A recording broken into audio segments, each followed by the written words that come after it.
Welcome back to Mac Stories Unwind. Today's show is brought to you by Collide. I'm John Voorhees, and with me is Federico Fetici. How you doing? Yes, that's me. I like the emphasis on my last name. On Fetici. How are you, Mr. John? Ticci. I'm doing really well. It's hot here again, and we're recording in the afternoon, and I turn off the air conditioning so we can record in the name of keeping this room a little quieter. And it starts baking in here when we do a couple of episodes back to back. You'll be like a baked potato. I will be. So right before we recorded this, beta 5 of iOS 17 and iPadOS 17 came out. I got it on my phone. Nice. And I told you, just wait a second, let me go grab a charger and my iPad. So as I sat down in front of my MacBook Air, which right now I'm not using in clamshell mode because I redid my entire desk. We'll talk about this. There are a few changes in my desk situation. Nothing extraordinary, but I was having some tech issues. So anyway, I'm looking at my MacBook Air display because I cannot use it in clamshell right now. And I opened the iPad Pro on the left side and just unintentionally, but also quite naturally, I moved the trackpad to the left side and it showed up on the iPad Pro thanks to universal control. And I thought, oh, I forgot about that. That's nice. It is nice until it gets in the way. And the thing that happened to me right before we recorded is that because Audio Hijack does not work on macOS Sonoma yet, I've been recording on my laptop off to the side while I use the Mac Studio where I've got my nice big Mac Studio display right in front of me. And the Studio display is great, but I was moving the cursor around using the MacBook Air and all of a sudden I lost the cursor. And then I realized, it's over on the Mac Studio. So that can happen. I mean, it happens to me in this circumstance when I don't want it to, partly because I forget that it is also a Mac to Mac feature and that it works with any pointing device, not just, I'm used to using it with my usual setup of the Mac Studio and an iPad Pro and using my Magic trackpad and Logitech mouse. Now, I was moving around the cursor on the laptop using the built-in trackpad on the MacBook Air, and I'm just not used to using that with universal control. So I forgot that it also does the same thing, and it got me a little confused there for a minute. Yeah. Well, it works on the iPad Pro with universal control for me now, and that was cool. But yeah, I'm not seeing the update yet. I mean, literally, this happened 5 minutes ago, I guess, right? That this came out like 10. Well, I think I was actually first to get, because I don't see the iPadOS beta either, and I see people on Mastodon saying they don't see iOS 17. But I mean, usually these things, they show up and then they propagate and then they take a few minutes. So you'll get it. I find that it is good to jump on them right away, only because if you wait an hour or two, so many people are doing it. I find it's even slower if you wait a little while. Exactly. So before we talk about our picks for the week, I've been meaning to ask you, how's it looking with the macOS review? It's working. It's looking pretty good. Yesterday morning, I sat down and I went through my preview that we did, about a month ago. And I went through my notes and I went through my outline from the preview and figured out what I hadn't talked about, what I still need to talk about, and got it all organized and started thinking about what the themes for the different sections are going to be. Because this year is unique compared to the last several years where there's not really one unifying theme that you can point to in macOS, which I think is probably safe to say that's true about your iOS and iPadOS review this year too. Everything's more of a grab bag in terms of features, and there's a lot of good stuff in macOS and some disappointments too. But I want to get into all of that, and I started thinking about what order should all this be in, because especially when you have a grab bag that's not really, it doesn't have an overarching structure. You really have to think more about how you're going to prioritize and order things, because the order isn't really dictated by the theme itself. It's more dictated by what you think is most important or what you think people care about the most, is the way I guess I would look at it. Yeah. I am in agreement with you. It's really a sort of grab bag style year, and I mean, Yeah. there is the central theme, and I think we're going to touch upon this in our reviews of widgets, right? Widgets everywhere. I think That's is what that's the biggest one, I probably think. Yeah. it's the theme to talk about this year, and where most of developers' attention is going to go. I'm taking a slightly different approach with my review this year, sort of building upon what I learned last year after many years of doing this. First of all, I took some vacations this time around this summer. Yeah. And I felt like I needed that, like I needed a break. I fundamentally believe that creative people, like we are creative people, right? We create content, as much as I despise the word, but that's We what we write do. and we record. But every once in a while, I think you need to do nothing, like for a while. You need to just sort of recharge your real life batteries, and by that I mean sort of experience the real world, right? And sort of don't do your thing for a while, if possible. Right. And that is very impractical but good advice, I think. Like, yeah, I mean, it's not great advice to say, you know what you should do nothing. Like, it's not great advice, right? But it really works. At least for me, it really works. No, it does. And I think it's one of those things where you have to be, it's like one of those tools that you have to be really careful with. It's playing with fire, because at some point doing nothing becomes procrastination. It's not like beneficial. It's just avoidance. And that's, I think that's always the risk, but I agree with you. I think it's important to, I think some of the most interesting ideas of things I have to write come when I go out on maybe a long walk, right? Or I just sit down and play with apps for 2 or 3 hours, which is something that I do. I keep a list, and then I just open up these apps one by one, and I kind of see, I poke and prod, and I see what works and what doesn't. And then I decide what I'm going to write about. And it's like, sometimes it's that kind of stuff. Sometimes it's just doing something that's completely unrelated to, it's not research like that is. It's just, like I said, going out for a walk or doing something else and thinking. And it does help, but you have to be careful with not letting it get out of control, I guess. Yeah. But really, the thing is, I'm going to try a different list of chapters. They're not going to be the same chapters that you've seen from my reviews before. I kind of felt that list of the sort of become a little stale and always the same. Sort of, it's not. I wanted to change things up. The operating systems that Apple makes have changed. The priorities, the features that Apple prioritizes, they have changed. And I wanted to have something that reflects sort of my interests and sort of what Mac Stories readers are actually interested in. So there's going to be a new list of chapters, a new organization this year in my review. But also, I learned from last year, I'm going to try and write the entire thing in a couple of weeks. Like, I used to be that I would start writing some chapters like 3 months before, and then I would spend 3 months thinking and editing them and tweaking them. And instead, I found out last year, and credit where it's due. Sylvia's been saying this for years, and I never listened. And so now, I gotta come clean. She was right about this.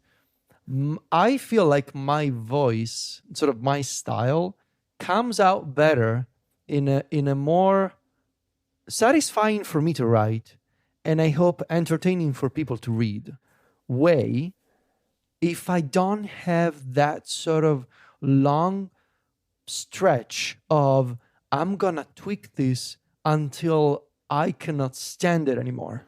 Yeah. And I'm not saying that my writing should be impulsive, but I feel like it's better to let this style of story sort of cook in my brain rather than stay on the page for 3 months. Because I feel like when I put something down, and that's just my style of writing, it's definitive. When it's on the page, at least the way I see it, that's what the work is. And I tweak it and I refine it, But I feel like if I put something down, if I write something, then I'm stuck with it for 3 months because I don't want to throw it away, right? Because that's just who I am. I'm like, well, I wrote it. What am I going to do with this? So I find clever ways to reuse sentences that I wrote. Even if they're not particularly good sentences, I'm like, well, I wrote this. What am I going to do with it? Throw it away? And maybe that's wrong, but it's just, hey, that's just how my brain works. And so I realized, you know what really felt nice last year? I thought about iOS 16 last year, thought about it, I used it, I took notes, but then the actual writing happened in 2 weeks or 12 days or something like that. And it was the best review I ever did from a performance perspective, from a reception perspective. So I'm like, well, I'm going to do it again, I guess. If you can do it, I think it's a great way to do it because I think it captures better the moment in time that you're using it. And it gives you time over the summer to really think about it. You don't have to have that moment where you're like, oh, I wrote this thing about Safari in June. Is this still true? You don't have to do all that checking.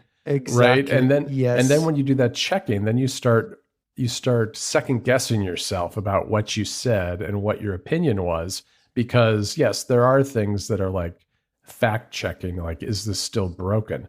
But there are other things that are like, well, did Apple change this enough during the beta so that it's actually not, my tone is wrong or whatever it happens to be.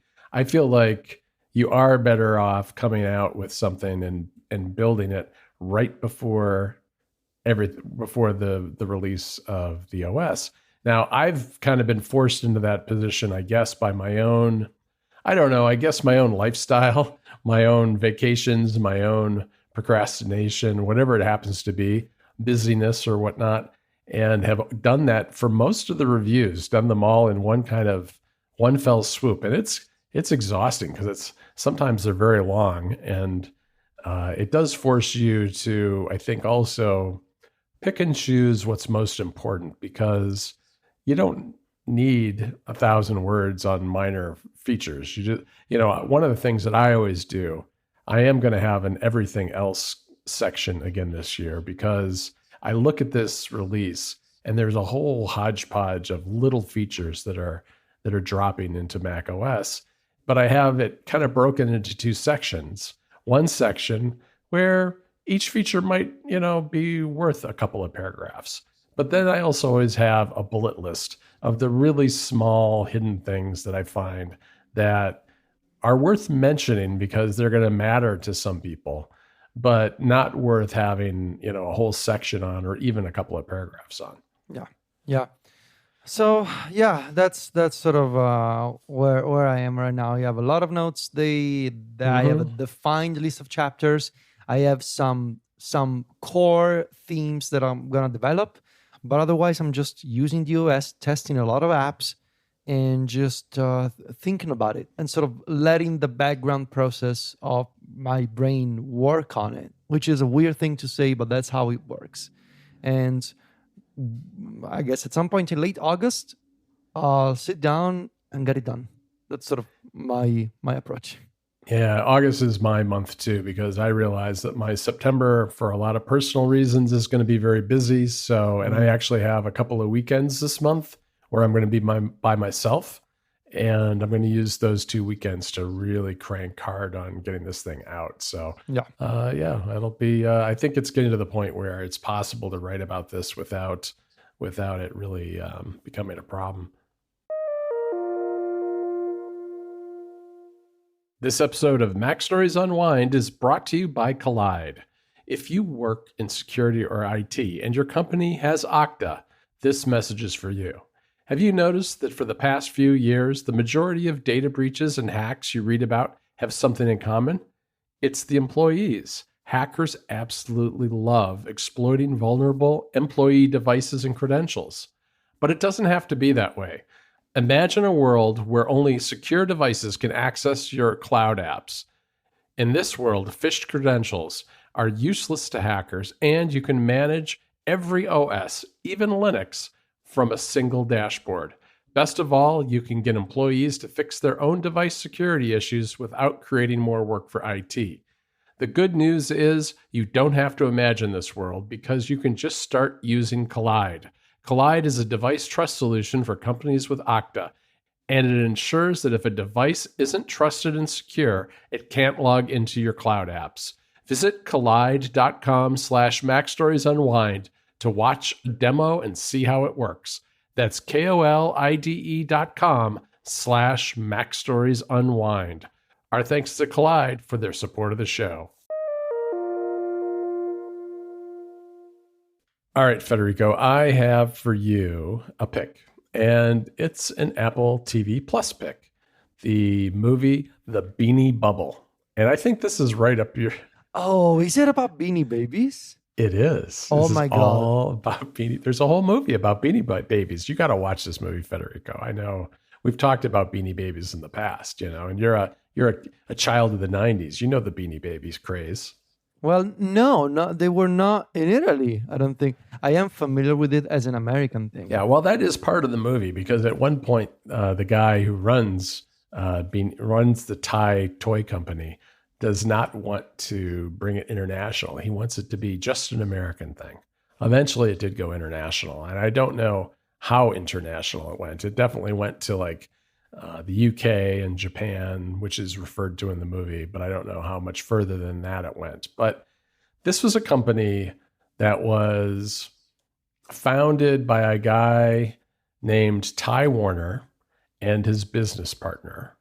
And the story is an interesting one in the way that it's told because it's not about him. It's about three women in his life who had a very big impact on the Ty Warner Toy Company and really were the ones who helped make him, the people who helped make him successful.